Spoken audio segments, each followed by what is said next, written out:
Hi, I'm Andy and you're watching me on MissMalini.com and I'm going to answer some tweets today, so be kind. Andy, so you're out of the Big Boss house. First, I want to know, what was your experience like in the house? And you made some serious waves. Did you expect to do that? Not really. I expected to just be myself and play myself as I am and just go there and make everyone laugh, and that's what I tried to do. And there was ups and downs in the house that I wasn't expecting, but I think that was an unexpected journey for me, and it's made me think about a lot of stuff in my life, and the fact that I can live out of one suitcase for 3 months is a big accomplishment for me. And did you have a strategy? No, I didn't. I didn't have a game plan. In fact, I learnt as I went along. There was a lot of people who helped me, like Shilpa. She helped me, and Tanisha, and even Arman actually helped me understand a lot about the game, which everyone kept going, you've got a game plan, you've got this. I'm like, no, I don't have a game plan. I just came in and thought we were going to take people for face value and just be who we are, and that's what I did. I was myself. And so, of course, there was so much controversy over the Gauhar and Tanisha Arman, the two couples having their wars. It felt like you were friends with everybody. Was that part of a specific move, or was that just something that happened? Because it's hard to be friends with everyone, obviously, right? Right. But I had separate relationships with everybody. I didn't have any idea that I wanted to be friends with this group, or I was never in a group. Even though people think I was going from one group to the other, that was never there. I wasn't a part of a group. I was always myself, and I had my own opinions and my own ideas, and when I went into the nomination room, I did what I wanted to. So I never followed anyone.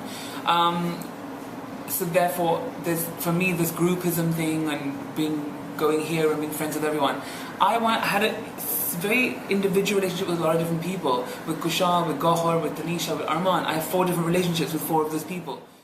I don't care whether somebody wants me to talk to that person or whether they have any issues about anything, because that's not my issue, that's their issue with somebody else. So if I'm friends with Tanisha and Gauhar, I can be in my life because I have different relationships with both those women. I have different relationships with Arman and Kushal. But were they okay with it?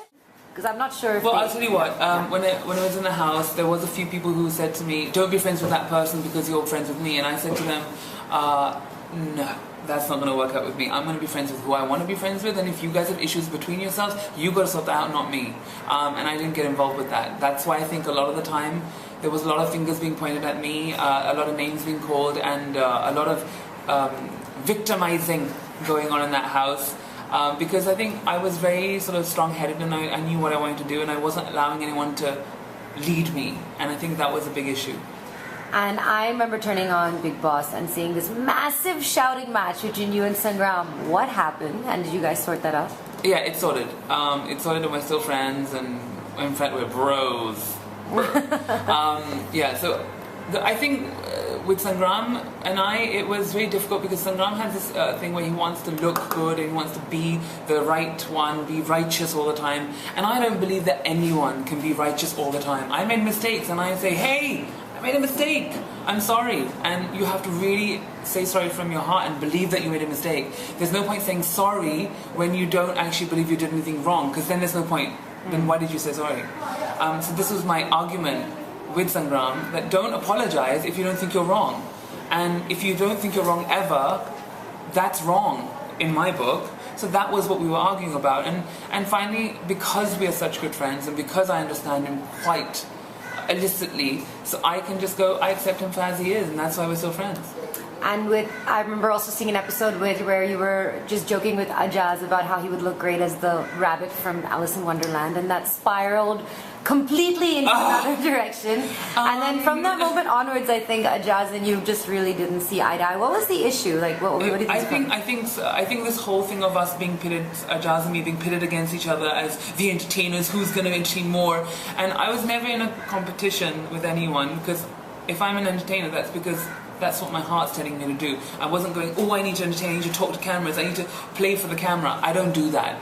I understand there's a camera and I understand there's a certain amount of quotient that goes into entertaining people, but I wasn't there to just entertain people. I was also there to protect myself from a lot of craziness that was being pushed on top of me, whether they're joking or not, and their jokes were not really being that nice to me. So, being the butt of a joke the whole time, that you're going to explode, and perhaps you're not going to see that 24 hours being poked. You're going to see the 5 seconds of when you erupted. You're not going to see the rest of it. So I get why a lot of people go, oh my god, you had such arguments. And I'm like, yeah, I did. But I also had a lot of fun with Ejaz. I had a lot of fun with Arman. I had a lot of fun with Kushal. And a lot of people go, oh, but he hit you, and then why did you?